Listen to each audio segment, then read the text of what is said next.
والصلاة على أهلها أما بعد قال الله تبارك وتعالى في القرآن المجيد والفرقان الحميد شهر رمضان الذي أنزل فيه القرآن آمنت بالله صدق الله العظيم۔ الحمدللہ ہمارے مہمان خصوصی خطیب اسلام خطیب اہل حق حضرت علامہ مولانا انس اعظم طارق صاحب دامت برکاتہم العالیہ تشریف لا چکے ہیں۔ میں محترم جناب قاری شبیر صاحب کے حکم پر صرف 2 منٹ آپ سے مخاطب رہوں گا۔ دعا کریں خداوند قدوس مجھے صحیح اور حق اور سچ بیان کرنے کی توفیق عطا فرمائے، اور اللہ ہم سب کو حق اور سچ پر عمل کرنے کی توفیق نصیب فرمائے۔ شعبان المعظم کا مہینہ اپنے آخری مراحل میں داخل ہو رہا ہے، اور اس مہینے کے بعد آنے والا مہینہ رمضان المبارک کا مہینہ ہے۔ رمضان کا اور قرآن کا بڑا گہرا تعلق ہے۔ رمضان کا اور قرآن کا بڑا گہرا رشتہ ہے۔ رمضان المبارک اور قرآن مجید کی بڑی گہری نسبت ہے۔ جب بھی رمضان المبارک کا چاند نظر آتا ہے، پوری دنیا میں حافظ قرآن امام الانبیاء صلی اللہ علیہ وسلم کے مصلی کے وارث بن کر اللہ کا قرآن سنا کر دنیا کو یہ میسج اور یہ پیغام دے رہے ہوتے ہیں کہ دنیا والوں، قیامت کے صبح تک قرآن بھی رہے گا اور قرآن کے چاہنے والوں کا شان بھی رہے گا۔ اگر رمضان جسم ہے تو اس جسم کی روح اللہ کا قرآن ہے۔ اگر رمضان چاند ہے، اس چاند کی چاندنی اللہ کا قرآن ہے۔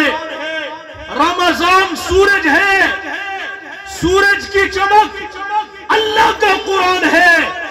قرآن کی عظمت اونچی تھی، قرآن کی عظمت اونچی ہے، اور قرآن کی عظمت اونچی رہے گی۔ جو انسان یہ چاہتا ہے مجھے عزت کی زندگی ملے اور عزت کی موت ملے، وہ اللہ کے قرآن سے گہرا تعلق جوڑے۔ قرآن مجید سے گہرا تعلق جوڑنے والا، گہری نسبت جوڑنے والا، گہرا رشتہ جوڑنے والا خوش نصیب انسان اپنی دنیا کو بھی چمکدار بنا دیا کرتا ہے، اور اپنی آخرت کو بھی چمکدار بنا دیا کرتا ہے۔ قرآن کریم کی غلامی میں زندگی گزارو، عزت کی زندگی ہمیں قرآن سے ملے گی، عظمت کی زندگی قرآن سے ملے گی، جرأت کی زندگی قرآن سے ملے گی، غیرت کی زندگی قرآن سے ملے گی، قوت کی زندگی قرآن سے ملے گی، طاقت کی زندگی قرآن سے ملے گی، حیا کی زندگی قرآن سے ملے گی، وفا کی زندگی قرآن سے ملے گی۔ قرآن کے بچوں، تمہاری دنیا بھی خوشبودار ہو جائے گی، اور قرآن والوں کی آخرت بھی خوشبودار بن جایا کرتی ہے۔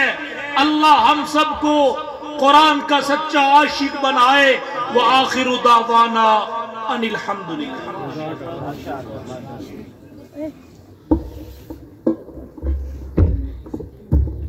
احباب ذی وقار، وقت انتہائی مختصر ہے۔ میں ایک بات عرض کر کے مائک میں حضرت کے حوالے کروں گا۔ اللہ رب العزت نے کلام مقدس کے اندر اہل ایمان کے بارے میں فرمایا ہے کہ قد افلح المؤمنون، مؤمنین کامیاب ہو گئے۔ اللہ رب العزت نے مومنین کی 6 صفات اور 6 علامات بیان فرمائی ہیں، 6 نشانیاں بیان فرمائی ہیں۔ قرآن کے طالب علم ہونے کی حیثیت سے میں اللہ سے سوال کروں گا، اللہ ربا کون سے مومن کامیاب ہیں؟ اللہ نے فرمایا الذین هم فی صلاتہم خاشعون، دنیا جہان کے لوگوں وہ مومن کامیاب ہیں جو نماز کے اندر خشوع و خضوع اختیار کرتے ہیں، نماز کے اندر عاجزی اور انکساری اختیار کرتے ہیں۔ اللہ رب العزت نے قیامت تک آنے والے انسانوں کو بتا دیا، اگر تمہاری نماز سنت کے مطابق ہوگی، اگر تمہاری نماز صحابہ کے طریقے کے مطابق ہوگی، تم کامیابی کے پہلے زینے پر چڑھ جاؤ گے، تم کامیابی کے پہلے زینے پر پہلی سیڑھی پر قدم رکھ لو گے۔ اللہ رب العزت نے اہل ایمان اور کامیاب لوگوں کی دوسری نشانی بیان فرمائی، قد افلح المؤمنون الذین هم فی صلاتہم خاشعون والذین هم عن اللغو معرضون۔ کامیاب مومنین کی دوسری نشانی یہ ہے، لغو باتوں سے، بیہودہ باتوں سے اعراض کرتے ہیں۔ 14 صدیاں گزرنے کے بعد اگر کوئی بندہ صحیح طور پہ نماز پڑھے، اللہ کا قرآن کہے وہ کامیاب ہو گیا۔ کوئی بندہ لغو باتوں سے اعراض کرے، بیہودہ باتوں سے اعراض کرے، رب کا قرآن کہے وہ کامیاب ہو گیا۔ والذین هم للزکاۃ فاعلون، کامیاب مومنوں کی تیسری نشانی یہ ہے، زکوٰۃ کو پابندی سے ادا کرتے ہیں۔ 14 صدیاں گزرنے کے بعد اگر کوئی بندہ زکوٰۃ کو ٹائم پہ ادا کرے، زکوٰۃ کو پابندی سے ادا کرے، رب کا قرآن کہتا ہے وہ کامیاب مومنین کے لسٹ میں آ گیا، کامیاب مومنین کی فہرست میں آ گیا۔ والذین هم لفروجہم حافظون، کامیاب مومنین کی چوتھی نشانی یہ ہے کہ اپنی شرمگاہ کی حفاظت کرتے ہیں۔ 14 صدیاں گزرنے کے بعد بستی تاجول میں آنے والے، اگر آپ کی بستی کا امام سے کوئی درس سن کے، قرآن کی آیت سن کے، قرآن کی تفسیر سن کے، اگر وہ ان آیات پر عمل کر کے ان مومنین کی چوتھی صفت بھی اپنے اندر سمو لیتا ہے، چوتھی علامت بھی اس کے اندر پائی جاتی ہے، تو رب کا قرآن کہتا ہے کہ وہ کامیابی کے چوتھے زینے پر چڑھ جاتا ہے۔ الا علی ازواجہم او ما ملکت ایمانہم فانہم غیر ملومین فمن ابتغی وراء ذلک فاولئک هم العادون والذین هم لاماناتہم وعہدہم راعون۔ 14 صدیاں گزرنے کے بعد اگر کوئی بندہ امانت میں خیانت نہیں کرتا، وعدہ پورا کرتا ہے، رب کا قرآن کہتا ہے وہ کامیابی کا 5ویں زینے پر چڑھ جاتا ہے۔ آخری نشانی والذین هم علی صلواتہم یحافظون، جو اپنی نمازوں کی حفاظت کرتے ہیں۔ رب کا قرآن کہتا ہے جن کے اندر یہ 5 نشانیاں آ جائیں وہ کامیاب ہو سکتے ہیں۔